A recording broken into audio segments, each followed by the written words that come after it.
नमस्कार स्टूडेंट। आज हम लोग द्विघात बहुपद पढ़ेंगे जो यहाँ से बहुत ही इम्पोर्टेंट क्वेश्चन होने वाला है। तो आप सब इस चैप्टर को देखें और ध्यान से देखेंगे। यह एक्सरसाइज 4 पॉइंट चैप्टर 4 में यह मिलेगा द्विघात समीकरण। यह बहुत ही आसान है और यह चैप्टर जो है चैप्टर 4 क्या चीज़ देखेंगे हम लोग, चैप्टर 4 में हम लोग पढ़ेंगे द्विघात बहुपद। क्या पढ़ेंगे? द्विघात बहुपद। हेडिंग डाल देंगे द्विघात बहुपद। इंग्लिश में बोलते हैं द्विघात को क्वाड्रेटिक इक्वेशन।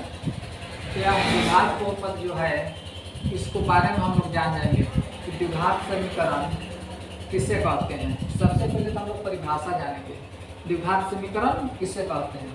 तो आप सब इसका परिभाषा लिखना चाहेंगे तो परिभाषा लिख सकते हैं।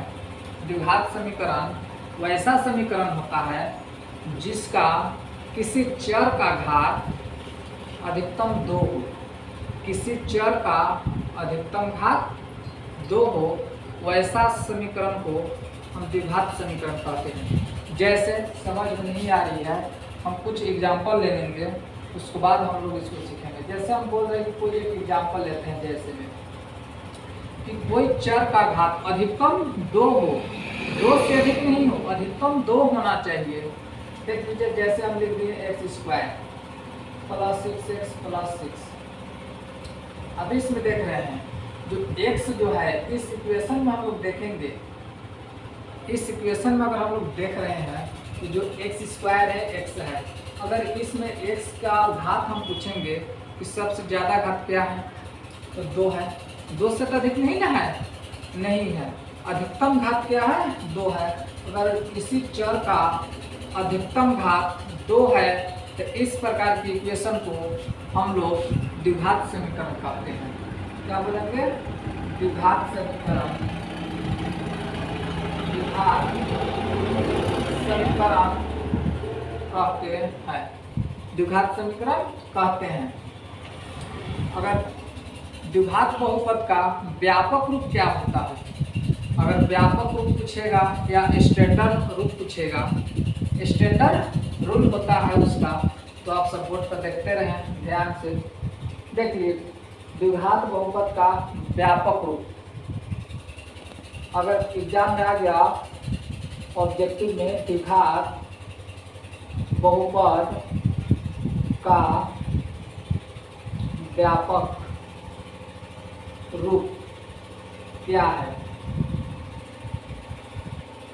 इस प्रकार पहला क्वेश्चन मान के चलिए बन गया कि द्विघात बहुपद का व्यापक रूप क्या है।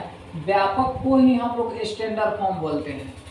स्टैंडर्ड फॉर्म में आप पूछे या व्यापक रूप पूछे तो बहुत ही आसान है, जो आप सभी को पिछले क्लास में बतला चुके हैं। चलिए देखिए आप लोग, इसका जो व्यापक रूप होता है ax²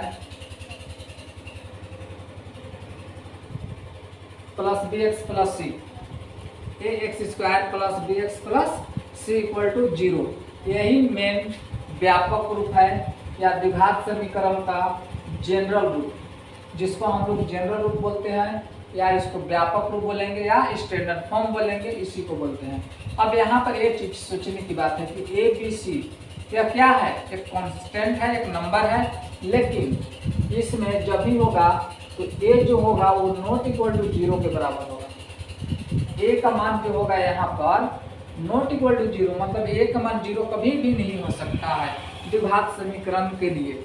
जैसे अगर ए का मान 0 हम ले लेते हैं तो ए जब 0 हो गया तो 0 गुना x² में करेगा तो क्या हो जाएगा? 0 हो जाएगा। तो हम लोग के पास क्या बच जाएगा? bx + c।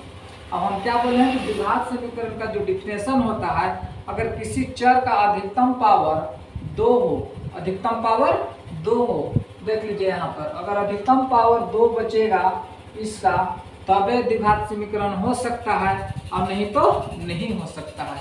इस चलते ए के मान जो होगा वो ≠ 0, ए के मान ≠ 0, बाकी 0 हो सकते हैं। ओके, चलिए क्या हो गया द्विघात बहुपद का व्यापक रूप, ये चीज को याद रख लेना है। इस फॉर्म में आ गया, अगर किसी चर का घात स्क्वायर के फॉर्म में आ गया तो हम लोग क्या जानेंगे, वो द्विघात समीकरण है। आप लोग को एक क्वेश्चन लेते हैं बनाने के लिए भी। देखिए जैसे में ले लिया हम एक क्वेश्चन फर्स्ट, जैसे ले लिए x+2 और x-2 इक्वल टू 2 × x-2। अगर एक क्वेश्चन दे दिया, आप बोल रहे हैं कि इसको आप लोग जांच कीजिए कि यह द्विघात समीकरण है या नहीं है। जांच कीजिए कि यह द्विघात समीकरण है या नहीं है। तो आप सब जान रहे हैं कि a+b × a-b पर है।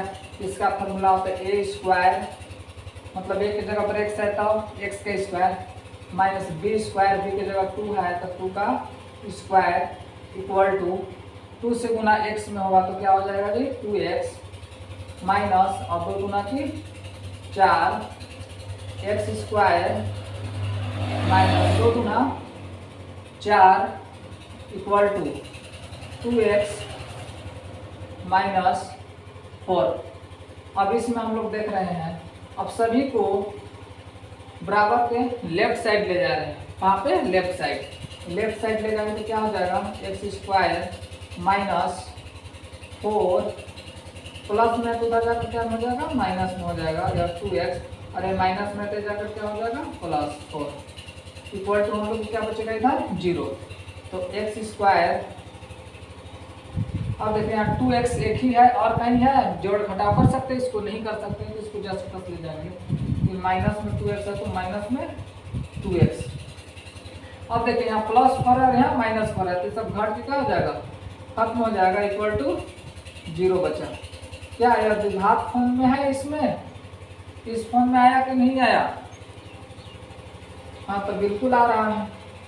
इसको पीछे पूछने तो क्या है जी 1 है, आ गया, चूंकि ax² plus bx plus c equal to 0 इस फॉर्म में है, इस चलते क्या है द्विघात समीकरण है। चूंकि यह द्विघात समीकरण